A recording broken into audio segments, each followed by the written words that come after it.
नमस्कार, मैं हूं मुंबई से फिर एक बार आपके सामने रविंद्र जैन।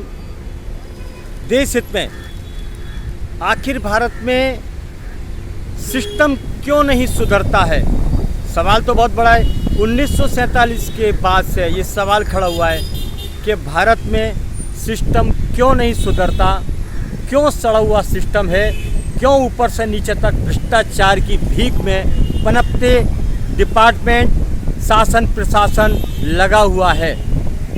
सवाल है, इस सवाल का जवाब ही नहीं है, क्योंकि देश का प्रेम और देशभक्ति, देश से मोहब्बत ना तो नेताओं में है ना शासन प्रशासन में है। ये 99% सच है।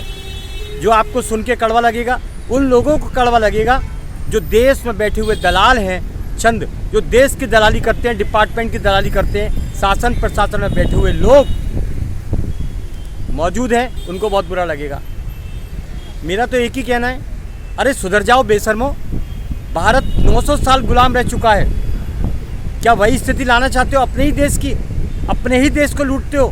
कितने बड़े देश के गद्दार लुटेरे हो आप लोग कि देश की कमान संभालने के बाद, किसी भी तरीके से सत्ता में आने के बाद सिर्फ लूटने का काम करते हो, अय्याशी करने का काम करते हो। देश की परवाह है नहीं। आए दिन भारत के अंदर ट्रेन दुर्घटनाएं होती हैं, शासन प्रशासन पर कोई मुकदमा दर्ज नहीं होता। हत्या का मुकदमा इन लोगों के ऊपर दर्ज नहीं होता है। हजारों लोग मरते हैं और रोज कुछ ना कुछ। बम्बई के अंदर बोर्ड गिरा, अवैध होल्डिंग गिरा, उसमें लोग मर गए, लेकिन शासन प्रशासन के ऊपर हत्या का मुकदमा दर्ज नहीं होता है, क्योंकि वो शासन है, बहुत बड़ी ताकत है। वो तो जनता को मारेंगे, कुछ भी करेंगे, उन्हें सब माफ़ है। तो ये सिस्टम जो है भारत का सड़ा हुआ, आगे क्रांति आएगी, लोगों में आक्रोश पैदा होगा, क्योंकि जान की कीमत अगर भारत में किसी की है तो वो शासन प्रशासन में बैठे हुए लोगों की है। बाकी आम जिंदगी और आम लोग, वो आम ही है। आम लोग यानी कि आम, निचोड़ो और खा पी के बराबर कर दो, गुठली फेंक दो। जब तक हमारे देश में शासन प्रशासन की गंदगी और इनमें बैठे हुए लोगों में सिस्टम नहीं आएगा, हमारा देश विकास नहीं करेगा। हमारे देश की जड़ें खोखली हो जाएंगी और विनाश निश्चित तौर पर एक समय पे हो जाएगा। आए दिन पेड़ों को काटा जाता है, पहाड़ों को तोड़ा जाता है, प्रकृति को नष्ट किया जाता है। ये भारत में सिस्टम है ही नहीं। सड़क बनाई, आज सड़क बनाई, कल टूट गई, पानी भर जाएगा, फिर खो देंगे। तो ये रोज़ का जो बीमारी है, टंटा है, इसके पीछे संज्ञान लेना चाहिए। और एक मज़े की बात, जनता को बीमार करा जा रहा है तो एजेंसियां इसमें मिली हुई हैं, उनको माल पहुंचता है। दूध में मिलावट, घी में मिलावट, मसाले में मिलावट, हॉस्पिटल में डॉक्टर दानव बन चुके हैं। सरकारी कर्मचारी ऊपर से नीचे तक वो भी दलालों की श्रेणी में पहुंच चुके हैं। सब पूरा सिस्टम पैसे पे टिका हुआ है, दलाली पे टिका हुआ, दलाली पे। तो क्या आप दलाल हो? अरे शर्म आती है। इस योद्धाओं के भारत में, ऋषि मुनियों के भारत में दलालों की ये भीड़ कहाँ से इकट्ठी हो रही है? संज्ञान लेना पड़ेगा। ये भारत के नेता गुंडों को पालते हैं। अच्छा, एक बात और बता देना चाहता हूँ। चलिए आज हम महाराष्ट्र की बात करते हैं। महाराष्ट्र में रहता हूँ। मेरी महाराष्ट्र के लोगों से विनती है, आप किसी भी नेता के चंगुल में ना फंसें। अपनी अपनी औलादों को काम पर लगाएं, उन्हें नौकरी दें, उन्हें कुछ काम धंधा कराएं, लेकिन नेताओं से दूर रखें। मैं आपको बता देता हूँ ये क्या करते हैं।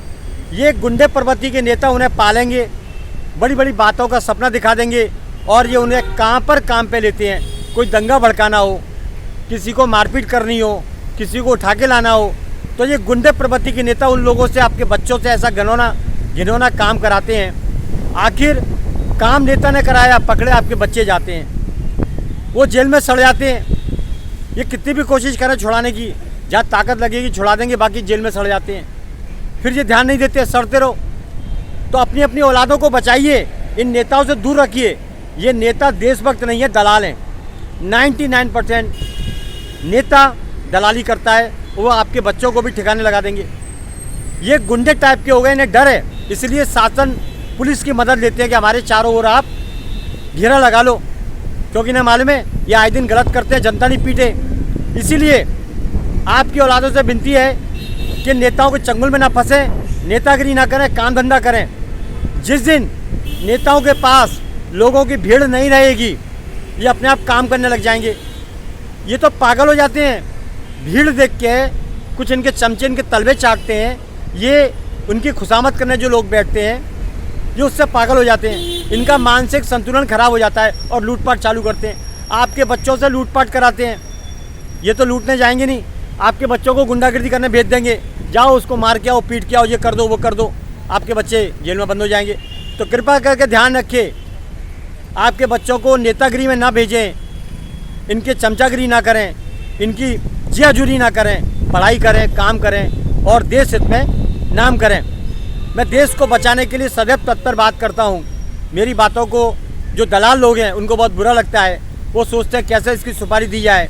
तो जाको राको साइयाँ मार सके ना कोई, जब तक ऊपर वाले के यहाँ से लेटर नहीं आएगा मैं नहीं जाऊँगा, बेफिक्र रहो, आप टेंशन मत करो। लेकिन आपकी नींदें मैं हराम जरूर करूँगा जो देश के गद्दार हैं, देश के दलाल हैं। एजेंसियों से निवेदन है, आपकी औलादें अगर ड्रग्स लेती हैं और उनको कुछ हो जाता है, जो मर जाती हैं, तो आपको बड़ा दुख होगा। इसीलिए आप काम ईमानदारी से करें, अच्छा रहेगा। मिलावट पकड़ें, दूध में मिलावट पकड़ें, लोग बीमार हो रहे हैं उनको पकड़ें, नहीं तो आपके बच्चे भी ऐसे ही जाएंगे। ऊपर वाले में देर है अंधेर नहीं है, समझ लीजिए। देश हित में काम करिए, हम भी काम करते हैं। देश आपका नहीं है, देश हम सबका है, बस इतना ही काफ़ी है। देश हित में मैं हूँ मुंबई से रविंद्र जैन। जय हिंद।